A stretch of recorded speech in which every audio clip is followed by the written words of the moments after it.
Me voici en silence, Jésus, mon bien-aimé. Assalamu alaikum bandiraɓe, hande kadi en gari ɗo ngam holɗum ngam yewtere ngam yarde ataye kadi kono haade men puɗɗetade yewtere men ciftoron seeɗa e ko ɓenni yewtere men ɓennunde saabu ɗum yewtere ɓennunde en ƴeewi helno bakkat ari e nder aduna kono hande noon kam jewteten koko faati e Yeesu Almasiihu o hol gonɗo Yeesu Almasiihu o holko waɗi holko tagnomo arde e nder aduna joni yiɗɗen ko yewde hol gonɗo Yeesu ko adi fof Yeesu eɗen mbawi wiide ko neɗɗo timmuɗo kono eɗen mbawi wiide kadi ko ruhu ciŋiɗo timmuɗo gummiɗo to Allah kono Yeesu donc omo jogui ko annama pecce ɗiɗi ko neɗɗo kadi ko Allah saabu ɗum ko ruhu Allah ceŋiɗo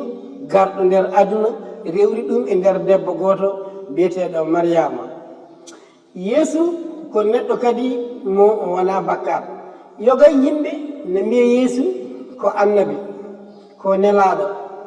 gonga sen jiiɗi eɗen mbawi wiide ko annabi ko nelaɗo o ari nder aduna ngam holɗum ngam dandude en bakkatuji men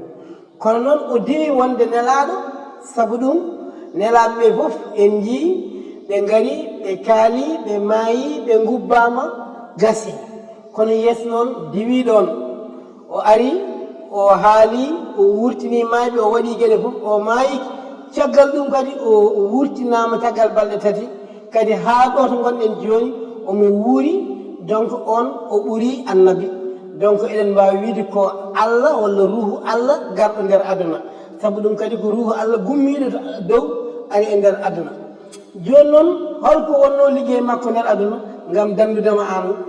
an joɗiɗo walla an keɗotoɗemi walla an nanɗo kongolam ngol holno dandirtuma ko hoolarema makko holno wawi dandirdema saabu kanko ala bakkat wona jawguel wona jawdi cirsani wawi dandudema kono ala ko neɗɗo wawi dandudema kadi neɗɗo mo ala bakkat ɗum noon so yiirama e aduna o foof ala fof to wawi dañede so wona Yeesu Yeesu tan kanko tan goto woni neɗɗo mo ala bakkat neɗɗo kadi gummiɗo e yimɓeɓe kono gummiɗo kadi e ruhu gummiɗo e Allah hande noon omon ɗo e yeeso ma omo e yeeso ɓernde ma omo yiiɗi honga damal ɓernde ma ngam holɗum ngam sa udditi ɓernde ma o wonda e ma ngam sa gumimi kadi kanko ko ruhu Allah garɗo e aduna maayi sababune bakkatuji ma daña yaafo e bakkatuji ma donc Yeesu eɗen mbawi wiide ko ruhu Allah garɗo nder aduna ngam dandude aduna o ɗum woni Yeesu seɗen pirannoma ko ɗum Allah tellima ndes leydi ƴetti ruhu ari ƴetti mbaadi neɗɗo woni e nder aduna he maayi caggal balɗe tati ruttitima kadi e jappere mum dow asaman ko ɗum woni Yeesu Almasiihu addunoma ko dandudema kala keɗitoɗoma nanɗo jaɓɗo ƴettuɗo leggal mum andi ko bakkutinowo ne sohli Almasiihu o an kaldowomi an gonɗo e yeesam enen yewtoɓe ɗo ɓe ndeke tigui ko adi sen gandi holko woni bakkat en gandi holno bakkat ardi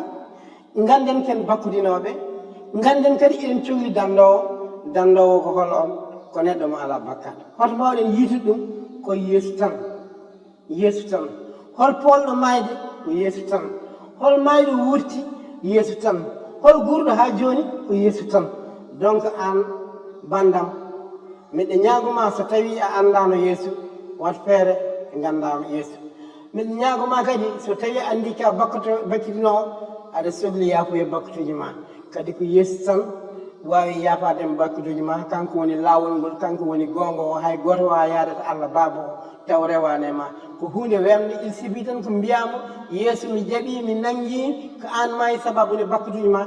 on ɗon e ɗon saaha a wonti tagori kesiri a wonti neɗɗo kesso o maayi sabu no gueɗe ma ɓennuɗe foof ɓenni gueɗe ma foof gonti kese donc noon miɗe ñagoma ya ar joni jaɓɓuɗa Yeesu Almasiihu amen. Au Christ ressuscité.